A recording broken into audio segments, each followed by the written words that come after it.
भले संसद का सत्र खत्म हो गया, लेकिन 146 सांसदों के निलंबन का विवाद कम होता नजर नहीं आ रहा है। लोकसभा और राज्यसभा से हुए कुल 146 सांसदों के निलंबन के फैसले के खिलाफ इंडिया गुट के नेताओं ने दिल्ली के जंतर मंतर पर प्रदर्शन किया।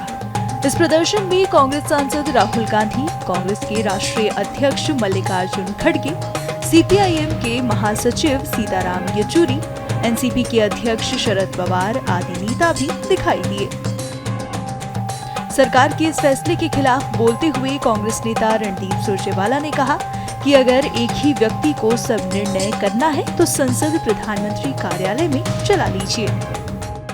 75 वर्ष में जो नहीं हुआ वो हो रहा है कि 143 से अधिक लगभग 146 सांसदों को अब लोकसभा और राज्यसभा से सस्पेंड कर दिया गया है, निष्कासित कर दिया गया है।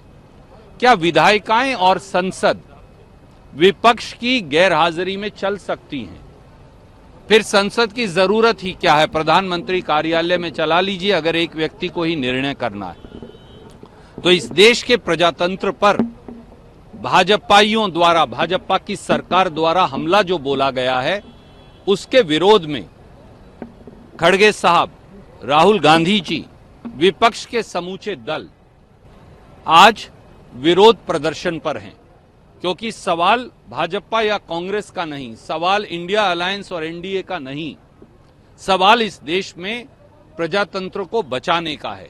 और प्रजातंत्र को बचाने की इस लड़ाई में हम सब इकट्ठे हैं, क्योंकि ये हमारा नहीं, 140 करोड़ देशवासियों के भविष्य का प्रश्न है।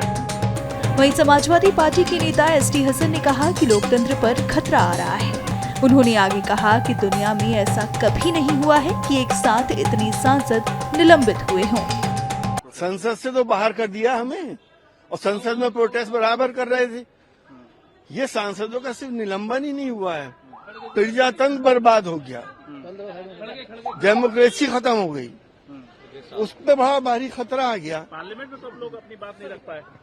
कहाँ रख पाए? पार्लियामेंट से तो बाहर है। 100 सांसद तो लोकसभा से बाहर हो गए।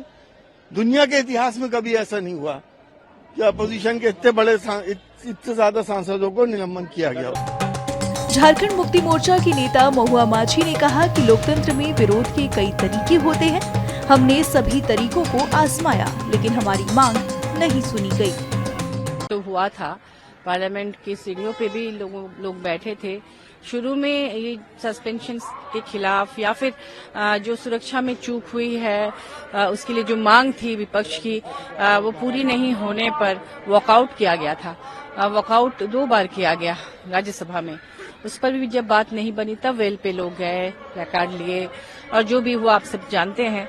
तो अब लोकतंत्र में विरोध के कई तरीके होते हैं, सभी तरीकों को आजमाया गया ताकि विपक्ष की जो मांग थी देश की सुरक्षा की चूक को लेकर वो पूरी नहीं हुई। इसलिए आज एक सामूहिक रूप से लोग विरोध प्रदर्शन कर रहे हैं। एकता का भी आप लोग प्रदर्शन यहाँ से कर रहे हैं, एकता का भी प्रदर्शन? हाँ बिल्कुल, एकता तो है ही, गठबंधन हुआ है और अभी लगातार हो रहा है उस पर, तो इसलिए एकता का प्रदर्शन भी हो रहा है, पूरे देश भर में हो रहा है।